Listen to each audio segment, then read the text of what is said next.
Nang matapos ko sa pagsasalita ng mga ito, ang anghel na nagpakyakay sa akin sa mga nagdaang gabi ay muling ipinadala sa akin. Sinabi niya sa akin, "Tumindig ka, Esdras, at pakinggan mo ang mga salitang ibig kong sabihin sa iyo." Sumagot ako, "Magsalita ka, Panginoon." At sinabi niya sa akin, "Isipin mo, ang dagat ay inilagay sa isang malawak na lugar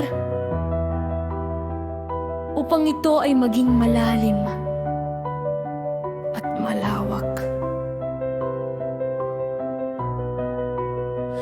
Ngunit kung ang daanan papasok dito ay makipot at tulad ng isang ilog, sino ang makakapasok sa dagat upang tingnan nito at pangasiwaan? Kung hindi siya dadaan sa makipot, paano siya makakarating sa malawak?" May isa pang halimbawa. Isang lungsod ang itinayo at inilagay sa isang malawak na kapatagan, at puno ito ng lahat ng mabubuting bagay.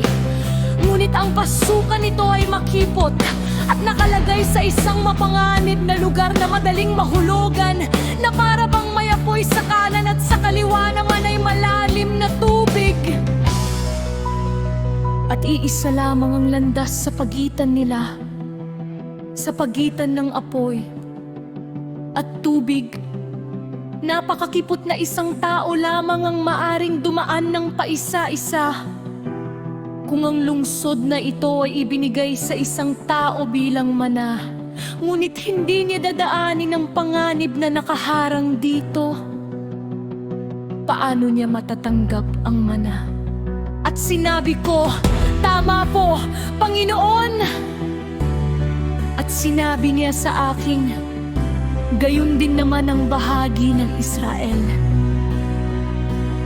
sapagkat para sa kanila ko nilikha ang mundo, at nang si Adam ay sumuway sa aking mga tuntunin, saka ipinasya ang nangyari ngayon.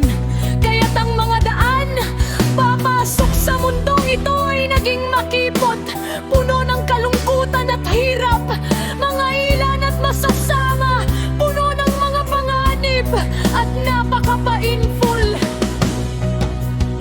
Sapagkat ang mga daan papasok sa sinaunang mundo ay malalawak at matatag at nagdulot ng walang kamatayang bunga. Kung ang mga nabubuhay ngayon ay hindi magpupunyaging makapasok sa mga makipot at walang saysay na bagay na ito, hindi nila kailanman matatanggap ang mga bagay na inihanda para sa kanila."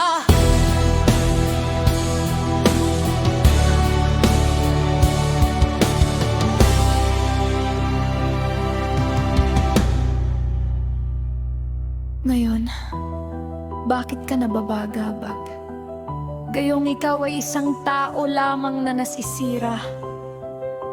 At bakit ka natitigatig? Gayong ikaw ay mortal. Bakit hindi mo itinuring sa iyong pag-iisip ang mga bagay na darating kaysa sa mga bagay na kasalukuyan?